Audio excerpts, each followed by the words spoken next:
Madam پہلے تو میں وزیر اعظم کی اس بات کی مذمت کرتا ہوں اور ان کو بتانا چاہوں گا کہ جنا کے بارے میں انہوں نے جو کہا تھا، ہم تو جنا کے سخت مخالف ہیں، اس لیے بھارت کو اپنا وطن مانے، مگر 42 میں آپ کے پیارے ویر اور جنا کی پارٹی نے نارتھ ویسٹ فرنٹیئر، سندھ اور بنگال میں مل کر حکومت چلائی اور اس حکومت نے 1.5 لاکھ ہندو اور مسلمانوں کو انگریزوں کی فوج میں شامل کرایا تاکہ وہ لڑیں۔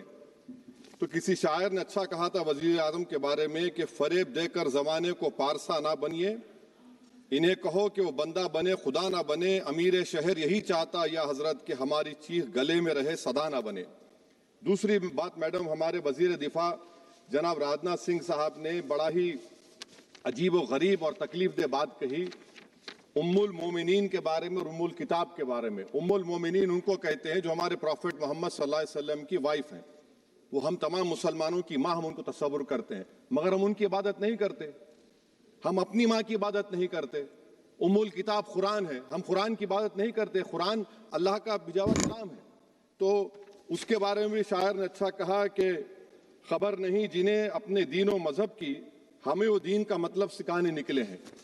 اہم بات یہ ہے کہ میڈم ہمارے ملک کا آئین کا اس لفظ سے آغاز ہوتا ہے وی دا پیپل، اس کا آغاز بھارت ماتا کے نام سے نہیں ہوتا ہے۔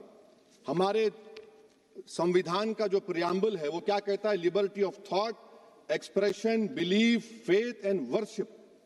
اگر دستور کا یہ پہلا صفحہ یہ بات کرتا ہے تو پھر کیسے کسی شہری کو کسی خدا، دیوی، دیوتا کی عبادت کرنے پر یا سجدہ کرنے پر مجبور کیا جا سکتا ہے؟ آپ ہی کی پارٹی سے آج کی جو باتیں ہوئی ہیں اسی کا بول رہی ہیں۔ ہمارے کانسٹیٹیوئنٹ اسمبلی میں میڈم ایک محترمہ تھی روہنی کمار چودھری نے ایک تجویز دی تھی کہ پریامبل میں کسی دیوی کے نام سے شروع ہو۔ انہوں نے خاص طور سے وندے ماترم کا ذکر کیا مگر اس کو قبول نہیں کیا گیا۔ پھر کے وی کامت صاحب نے ایک تجویز دی کہ اٹس سٹیزنز کو بدل کر ہر سٹیزنز کیا جائے اور خدا کے نام سے شروع کیا جائے، وہ ترمیم کو مسترد کر دیا گیا۔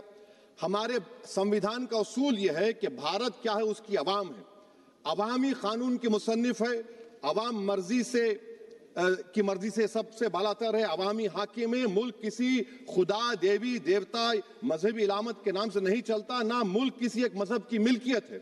اسی لیے بابا صاحب امبیڈکر نے کیا کہا تھا؟ انہوں نے مدر انڈیا کے نظریے کو مسترد کیا بابا صاحب نے۔